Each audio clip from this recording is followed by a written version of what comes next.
let's just make it clear now that my monthly reviews will always come out in the middle of the next month. That's just the way it's gonna be from now until probably forever. Hey guys, it is time for my September reviews. I read 5 novels and 4 graphic novels last month, so settle in, get something pumpkin spice flavored or possibly peppermint already, and let's get going. So first up, I read Attachments by Rainbow Rowell, and I have a very interesting relationship with Rainbow Rowell. We live in the same area, I own all of her books, I've read half of them now, and I really like her heartwarming, adorable writing style. But I don't necessarily like the content of her books. In this book, we have alternating chapters between Lincoln's point of view, who is an IT guy at an Omaha newspaper, and then the email correspondence of 2 women who work at the paper. Lincoln has to read every email that gets flagged as not being work-related. So he gets to know these women through their emails. One of them is married and thinking about having a baby, and one of them is in a long-term relationship and thinking about getting married. He doesn't turn them in for using their work email for personal uses because he likes what they talk about. So much, in fact, that he starts to fall in love with one of them. Now, knowing me, you'd think I'd hate this, right? It is a gross invasion of privacy. He knows so much about her. He starts to follow her around and he goes to places he thinks she's going to show up. He gets to know her boyfriend and she doesn't even know who he is. It isn't just borderline stalking. It is stalking. And he isn't even described as an innocent, nerdy looking guy. He is big and muscly, and if I was her, I would be freaked out. And his actions aren't even written off as totally horrible. He gets what he wants in the end. Writing is just so good. I gave it 3 stars. I didn't hate it. I liked the Gilmore Girls-esque back and forth between the 2 women, and I liked Lincoln's D&D group. Damn you, Rainbow Rowell, for making me enjoy unhealthy relationships. And then I read Ferris by Gail Carson Levine. And I liked this more than Ella Enchanted, even though the way the author went about delivering the message was less than great. The writing, on the other hand, was absolutely fantastic. It is about an incredibly talented singer who is an innkeeper's adopted daughter and who everyone thinks is ugly. She thinks she's ugly, everyone who comes into the inn thinks she's ugly, some people won't even stay at the inn because they think she's so ugly. It's pushed pretty hard. A duchess who comes into the inn likes to have someone around that makes her look even more beautiful, so she takes Azza to the king's wedding. Due to her amazing singing voice and the fact that she can throw her voice, the new queen asks if she will help her impress the kingdom. Azza becomes her lady-in-waiting and lends her her voice. However, the queen is not everything she seems to be, and soon their relationship starts cracking. It is a well-written magical musical journey, and that almost makes up for the amount of weight that everyone puts on looks throughout the entire novel. Almost. I hate that it ultimately ends with, despite your looks, you have natural born talent, so you can live a successful, happy life. This is a middle grade novel, and we shouldn't be teaching young girls that despite their looks, they can still be successful, or you can only be successful if you have natural born talent. But that was my only issue with this book. It was so adorable and so just enchanting. And there was so much more magic in this than there was in Ella Enchanted. I gave this 4 out of 5 stars on Goodreads. And then I read the first volume of Captain Marvel, which was Pursuit of Flight by Kelly Sue DeConnick. This was an experience. I had never read anything by Kelly Sue other than her tweets and her blog and such, and I didn't really know anything about Carol Danvers before reading this. I am now in love with both of these ladies. I mean, seriously, Kelly, how did you get all of Carol's backstory, a time travel plot, and get me to ship Carol and Peter Parker all within 1 volume? So the plot, just off the top of my head, is that Carol is going through a transitional phase. She has a new name, a new hairstyle, a new mission, she's going through some weird times. Her mentor, famous pilot Helen Cobb, dies and leaves her plane that she broke a height record with, but it was never proven. In between flashbacks of Carol's time with Helen,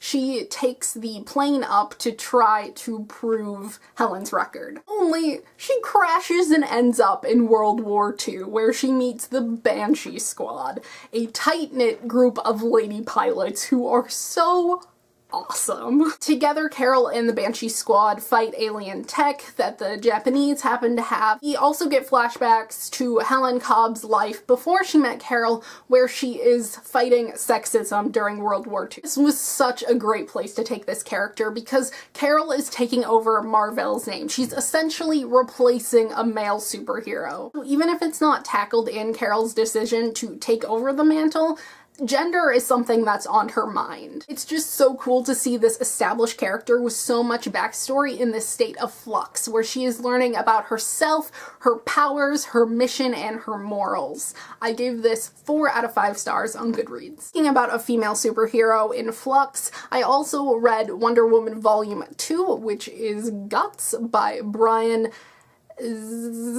Zario. This stars Diana once again attempting to protect a mortal woman and her unborn baby who is a child of Zeus. This time around she has to go to hell and back to try to protect her friends, and if you're a fangirl of Hades, you will love this volume. There are just a lot of great elements that I could blab on and on and on about that make this such a great installment in the series. Brian Azario's version of these myths are just so complex and intricate, and I am so amazed at the world he's created in the already complex universe of DC. I gave this 4.5 stars. And then I requested Misspelled by Sarah Bell because it sounded like something I would be really into. The description said it was magical realism mixed with a romantic comedy about a woman who turns to the internet to cast a spell to erase her memory from her ex's brain. She ends up messing up the spell and deleting her life as she knows it. She's now stuck where she would have been if she never met this guy. She no longer has her job, her house, her fiance.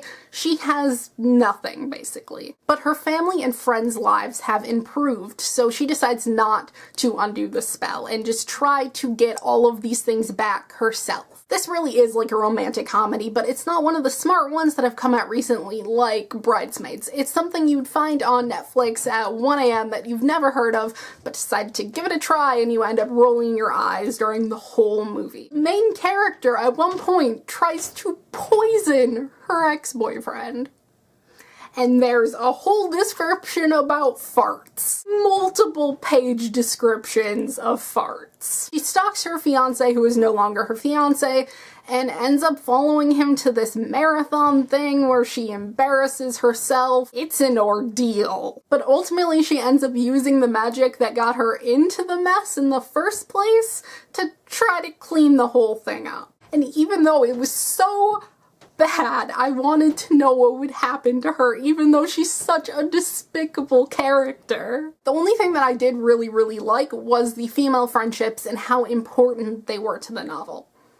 But other than that, it was a mess. It was an entertaining mess, but a mess, and I ended up giving it 2 stars. Speaking of addictive books with despicable characters, I read both The 100 and Day 21 by Cass Morgan this month. This series is a sci-fi teen soap opera, and it's annoyingly wonderful. 300 years after humans are forced to leave Earth on a giant spaceship after a nuclear war, scientists start to wonder if Earth is safe to go back to. It needs to be safe enough because the ship is breaking down. There is not enough oxygen for everyone on the ship to survive for much longer. So the government starts executing adults for minor infractions, and kids are thrown in jail until their 18th birthday, and then they are executed. However, to test if Earth is safe to inhabit again, they send down 100 teenage criminals. Each chapter is focused on one out of the 4 main characters. We have Wells, the Chancellor's son, who is only there because he's in love with Clark, the scientist's daughter, who was jailed for her parents' crimes. And then we have Bellamy, who snuck onto the ship to protect his younger sister. And then we have Glass, a socialite who snuck off the ship to go see her lower-class boyfriend one last time before they kill her. It's a survival series. The 100 need to figure out how to live off of the land, and Glass needs to figure out how to survive as a fugitive in the dying ship. I tended to focus on their coping mechanisms because here are teenagers who are surrounded by death and destruction and just there's so much dangerous shiz going on. Yet they're focused on kissing and backstabbing and gossip and sleeping together, and it's just so great. All of the relationships are hilariously complicated. Futuristic space teens are still teens, and the fact that they acted like real teenagers was just so perfect to me. Everyone did such dumb, impulsive things, and it's beautiful. Even Wells and Clark, who take on a leadership position and are responsible for saving people's lives, are so focused on their on-again, off-again relationship. It's so dramatic and so very, very addicting. I cannot wait to watch the TV show and do a compare and contrast video. I am so pumped for that.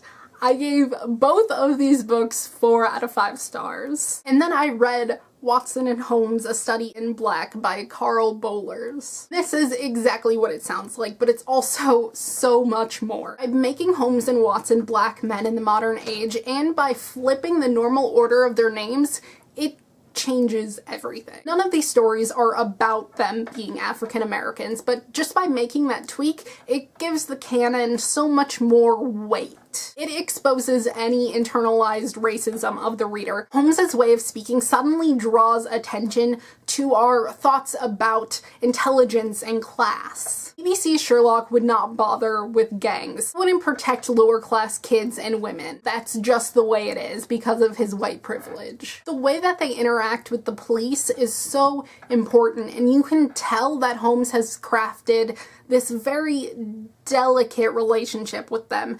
And the police chief being a Latina woman is also very important in that dynamic. Watson being a doctor at an inner city clinic and getting emotionally invested in his clients is also so important. I just need to know more about their backstory, about Watson's kids and Holmes's relationship with his brother and their childhood. I cannot wait until the next trade paperback comes out, so I'm gonna have to start collecting the issues, which is something I never do. But I just need to know more about these characters. I gave this 4 out of 5 stars. And lastly, I read the 3rd volume of Wonder Woman, which was Iron by Brian Orazio. This volume was weird, but I think I really liked it. I liked the opening backstory comic and how meta everything was. It definitely felt like a conclusion to this particular storyline, but I have a weird feeling it's not.